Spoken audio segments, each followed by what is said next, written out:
إن الحمد لله نحمده ونستعينه ونستغفره ونعوذ بالله من شرور أنفسنا ومن سيئات أعمالنا من يهده الله فلا مضل له ومن يضلله فلا هادي له أشهد أن لا إله إلا الله وحده لا شريك له وأشهد أن محمدا عبده ورسوله أما بعد فإن خير الحديث كتاب الله وخير الهدي هدي محمد صلى الله عليه وسلم وشر الأمور محدثاتها وكل محدثة بدعة وكل بدعة ضلالة وكل ضلالة في النار. أعوذ بالله من الشيطان الرجيم. وما كان لمؤمن ولا مؤمنة إذا قضى الله ورسوله أمرا أن يكون لهم الخيرة من أمرهم ومن يعص الله ورسوله فقد ضل ضلالا مبينا. وقال النبي صلى الله عليه وسلم اللهم صب عليها الخير صبا ولا تجعل عيشتها كدا كدا. حمد و ثنا کے بعد سب سے پہلے ہم اللہ رب العالمین کے مشکور ہیں کہ اس کی عطا کردہ توفیق سے ہم نے اپنی استطاعت حیثیت طاقت کے مطابق رمضان المبارک کے روزے رکھے اور رمضان المبارک کی راتوں کا قیام فرمایا. ہم اللہ کے مشکور ہیں اور دعا گو ہیں کہ اللہ یہ ہمارے اعمال قبول فرمائے. حضرات، میں نے آپ کے سامنے سورہ احزاب کی ایک آیہ پڑھی ہے. رب العالمین نے اس آیہ مبارکہ کے اندر ایک اسلامک کانسٹیٹیوشن کا ذکر کیا ہے، بیان فرمایا ہے، اور یہ اسلامک کانسٹیٹیوشن جو ہے تمام شعبہ زندگی کو گھیرتا ہے. اگرچہ دیگر آیات مبارکہ کی طرح اس کا شان نزول خاص واقعہ کے ساتھ ہے، بلکہ ایک نہیں، مفسرین نے 2-3 واقعات لکھے ہیں، میں 2 کا ذکر کروں گا. مگر یہ کانسٹیٹیوشن ہماری زندگی کو، ہماری زندگی کے ہر فیلڈ کا احاطہ کرتا ہے اور اس کے اوپر لاگو ہوتا ہے، بشرطے کہ ہم مسلمان اور مومن ہو. یہ کانسٹیٹیوشن کیا ہے؟ یہ آئین اسلام کا کیا ہے؟ رب العالمین فرماتے ہیں وَمَا كَانَ لِمُؤْمِنٍ وَلَا مُؤْمِنَةٍ، کہ کسی مومن مرد کو اور کسی مومنہ عورت کو حق نہیں پہنچتا، یہ ان کا رائٹ ہی نہیں ہے. اذا قضى الله ورسوله امرا ان يكون لهم الخيرة من امرهم، کہ اللہ اور اللہ کا رسول ان کے کسی معاملے کا فیصلہ فرما دے، حکم صادر فرما دے، کوئی آئین جاری فرما دے اور وہ اس کے اندر ترمیم کا، تصحیح کا یا کسی بھی طرح سے تغیر و تبدل کا اختیار رکھتے ہو، یہ ان کا رائٹ ہی نہیں. وَمَن يَعْصِ اللَّهَ وَرَسُولَهُ فَقَدْ ضَلَّ ضَلَالًا مُبِينًا. اور جو نافرمانی کرے، کہنا نہ مانے اللہ اور اللہ کے رسول کا صلی اللہ علیہ وسلم، فقد ضل ضلالا مبینا، تو بے شک وہ اعلانیہ طور پر کھلم کھلا گمراہی کے اندر پڑ گیا ہے۔ حضرات، اس کانسٹیٹیوشن کو ذرا ذہن میں رکھیے اور میرے ساتھ مل کے اپنا محاسبہ کیجئے کہ ہماری زندگیوں کے اندر، ہمارے معاملات کے اندر اللہ اور اللہ کے رسول کی کتنی بات چلتی ہے۔ ہم اپنے نفس کی، اپنے گھر والوں کی، اپنی بیوی اور بچوں کی، اپنے بڑوں کی، اپنے سیاسی وڈیروں کی، اپنے مولویوں اور مذہبی اجارہ داروں کی کتنی بات مانتے ہیں۔ آپ نے سنا ہوگا کہ شرک ایک بیماری ہے، اللہ کے علاوہ کسی کے پوجنے کو شرک کہتے ہیں۔ ٹھیک ہے یہ بات، اللہ کے علاوہ کسی اور کی عبادت کو شرک کہا جاتا ہے۔ جناب، آپ کی سماعت مطلوب ہے، اور میرا یہ ایک پوائنٹ لیتے جائیے گا کہ اگر آپ نے اپنی زندگی کے کسی بھی شعبہ کے اندر اللہ اور اللہ کے رسول کی بات کو نہیں مانا تو آپ نے شرک کیا ہے۔ اس کی دلیل لیجئے، افمن اتخذ الہہ ہوا، کیا تم نے اپنی خواہش نفس کو، اپنی آرزو کو، اپنی ڈیزائر کو، اپنے وش کو اپنا خدا نہیں بنا لیا؟ دعوت دیتا کہ لوٹ آئیے، اصل کی طرف آئیے، قرآن و حدیث پہ آئیے، اپنے آپ کو اسلام کے تابع کیجیے۔ اور اللہ کے نبی حضرت محمد کریم صلی اللہ علیہ وسلم، فَلَا وَرَبِّكَ لَا يُؤْمِنُوا حَتَّى يُحَكِّمُوكَ فِي مَا شَجَرَ بَيْنَهُمْ ثُمَّ لَا يَجِدُوا فِي أَنفُسِهِمْ حَرَجًا مِّمَّا قَضَيْتَ۔ آپ مومن نہیں ہو سکتے جب تک کہ آپ اللہ کے نبی کی بات کو اپنے معاملات میں اہمیت نہ دیں، فوقیت نہ دیں، آپ کو بڑا نہ مانیں۔ فَلْيَحْذَرِ الَّذِينَ يُخَالِفُونَ عَنْ أَمْرِهِ، جو اللہ کے نبی کے معاملے کے مقابلے میں مخالفت میں اپنا کوئی معاملہ لاتے ہیں، اپنی کوئی چیز پیش کرتے ہیں، انہیں ڈرنا چاہیے۔ اور جو میں نے آپ کے سامنے آیا پڑھی ہے، اس کی شان نزول بتا دوں۔ اللہ کے نبی محمد کریم نے زمانے جاہلیت کی بہت سی رسموں کو توڑا ہے، اور ہمیں بھی آج چاہیے کہ ہم ہندوؤں کی، یہودیوں کی، عیسائیوں کی جو رسم و رواج ہمارے گھروں کے اندر، ہمارے کلچر کے اندر، ہماری تہذیب کے اندر، حتیٰ کہ ہمارے مذہب کے اندر شامل ہو چکی ہیں، ہم نے بھی ان کو توڑنا ہے۔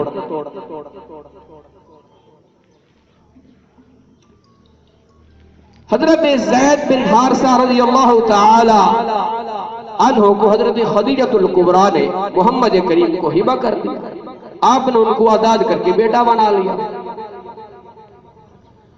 جب ان کی شادی کی نوبت آئی تو اللہ کے نبی نے جاہلوں کے بہت بڑے ٹریڈیشن کو توڑا۔ عبد المطلب کی بیٹی امیمہ، اس کی بیٹی زینب کا رشتہ مانگ لیا، اپنے آزاد کردہ غلام کے لیے۔ اور حضرت زینب اور ان کا بھائی عبداللہ بہت ناراض ہوئے کہ محمد کریم نے ہمارے ساتھ زیادتی کی ہے۔ زینب کہتی ہیں انا خیر منہ نسبا، میں خاندان کے حساب سے اس سے بہتر ہوں، لا ارضہ نفسی، میں اپنی جان کو اس کے لیے راضی نہیں کرتی۔ وَأَنَا أَيِّمٌ قُرَيْش، میں تو قریش کی صاحبزادی ہوں۔ اللہ رب العالمین نے یہ قرآن کی آیت اتاری، وَمَا كَانَ لِمُؤْمِنٍ وَلَا مُؤْمِنَةٍ إِذَا قَضَى اللَّهُ وَرَسُولُهُ أَمْرًا أَن يَكُونَ لَهُمُ الْخِيَارَةُ، کہ کسی مسلمان کو اپنی ذاتی زندگی میں یہ حق نہیں پہنچتا کہ اللہ اور اللہ کا رسول کوئی فیصلہ فرما دے تو اس کو نہ مانے۔ سب مان گئے جب یہ آیت اتری۔ اس کا دوسرا شان نزول اختصار کے ساتھ بیان کروں، ایک صحابی رسول ہیں جناب جلیبیب رضی اللہ تعالی، ان کا تعارف یہ ہے کہ یہ بہت بڑے مجاہد تھے، اللہ کے نبی کو بڑے پیارے تھے، اور یہ صحابہ میں تھوڑے خوش مزاج بھی تھے، طنز و مذاق کہہ لیں یا مذاق بھی کر لیا کرتے تھے، لیکن شکل کے اچھے نہیں تھے، خاندان کے اعتبار سے بھی کوئی اونچے طبقے کے نہیں تھے۔ اللہ کے نبی نے ایک صحابی کو کہا، انصاری صحابی کو کہا کہ اپنی بیٹی کا مجھے رشتہ دے دو۔ بڑا خوش ہوا۔ اللہ کے نبی نے وضاحت فرمائی، مجھے نہیں چاہیے، مجھے اپنے جلابیب کے لیے چاہیے رضی اللہ تعالی۔ کہنے لگا جی بیوی سے مشورہ کر کے آتا ہوں۔ گھر گیا، بیوی سے بات بتائی، مشورہ ہونے لگا، بیوی بگڑ گئی، ہم نے فلاں کا رشتہ ریجیکٹ کیا ہے، فلاں نے مانگا ہم نے بیٹی نہیں دی ہے۔ اللہ کے نبی جلیبیب کے لیے رشتہ مانگ رہے ہیں، یہ ہمیں رشتہ منظور نہیں۔ اٹھ کے جانے ہی والا تھا کہ جا کے اللہ کے نبی کو اطلاع کروں کہ بیوی نہیں مانتی، بچی کی ماں نہیں مانتی۔ اس وقت یہ آیت اللہ کے نبی پہ نازل ہوئی اور بچی نے یہ باتیں گھر میں سنی، اور اس نے آ کے اپنے ماں باپ کو کہا، من خطبنی الیکم، اس بات کو چھوڑ دو کہ مجھے کس کے لیے پرپوز کیا گیا ہے، یہ بتاؤ من خطبنی الیکم، میرا رشتہ تم سے مانگا کس نے ہے؟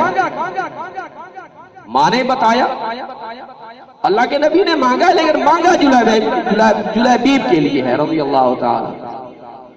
تو کیا کہتی ہے وہ مسلمان مومن عورت، اتردون علی رسول اللہ صلی اللہ علیہ وسلم امرہ، کیا تم اللہ کے رسول صلی اللہ علیہ وسلم کے حکم کو، آرڈر کو ریجیکٹ کر رہے ہو؟ ادفعونی وانہ لم یضیعنی، مجھے اللہ کے نبی کے حوالے کر دو، وانہ لم یضیعنی، وہ مجھے قطعاً ضائع نہیں ہونے دیں گے۔ یہ ہے ایمان والے لوگ۔ حضرت جلیبیب رضی اللہ تعالی عنہ کا اس عورت کے ساتھ، اس بچی کے ساتھ، انصاریہ کے ساتھ رشتہ ہو گیا۔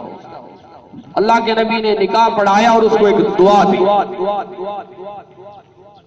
اللہم صب علیہ الخیر، اے اللہ اس کے اوپر خیر و برکت کی برکھا نازل فرما دے، وَلَا تَجْعَلْ عِيشَتَهَا قَدًّا قَدًّا، آپ کی معیشت کے مسائل حل ہونے کو جا رہے ہیں حضرات،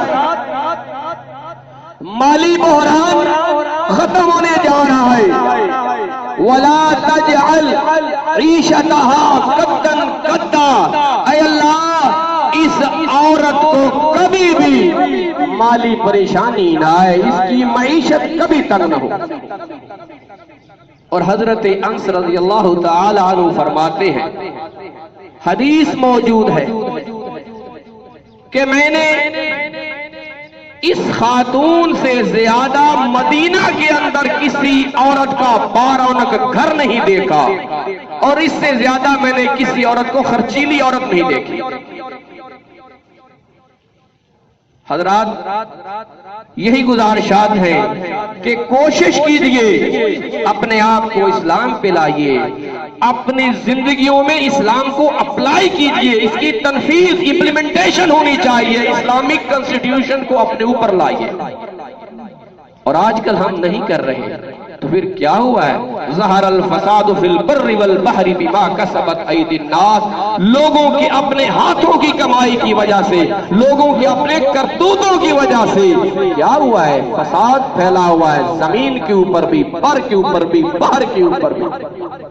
اور پھر اللہ کیا فرماتے ہیں؟ لیذیقہم بعض الذی عملوا، اللہ تمہیں تمہارے سارے کرتوتوں کا نہیں، چند ایک کا، سارے کا نہیں چند ایک کا مزہ چکھا رہا ہے۔ تمہارے اوپر مسائل ہے، امت محمد پریشان ہے، لعلہم یرجعون، تاکہ تم لوٹ آؤ۔ ھذا ما عندی وما علی الرسول الا البلاغ المبین۔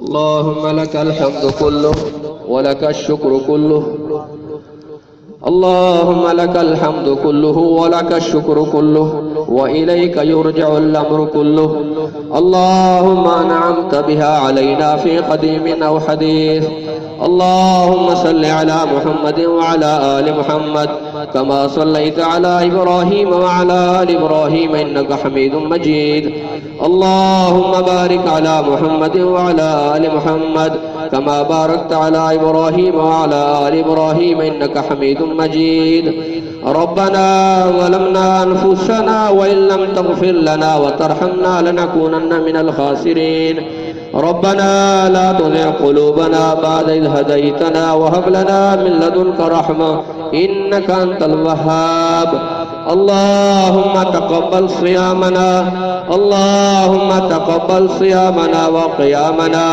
اللهم تقبل منا إنك أنت السميع العليم، اللهم اجمع قلوب المسلمين على القرآن وسنة نبيك صلى الله عليه وسلم واجعلنا منهم، ربنا آتنا في الدنيا حسنة وفي الآخرة حسنة وقنا عذاب النار، اللهم احفظ باكستان، اللهم احفظ باكستان، اللهم اصلح ولاتنا وولاة المسلمين، اللهم اصلح ولاة باكستان، اللهم اصلح ولاة باكستان، اللهم دمر أعداء الدين، اللهم انصر الإسلام والمسلمين، اللهم أعز الإسلام والمسلمين واجعلنا منهم يا رب العالمين، اللهم اشف مرضانا ومرضى المسلمين، اللهم اشف مرضانا ومرضى المسلمين، اللهم اغفر للمؤمنين والمؤمنات،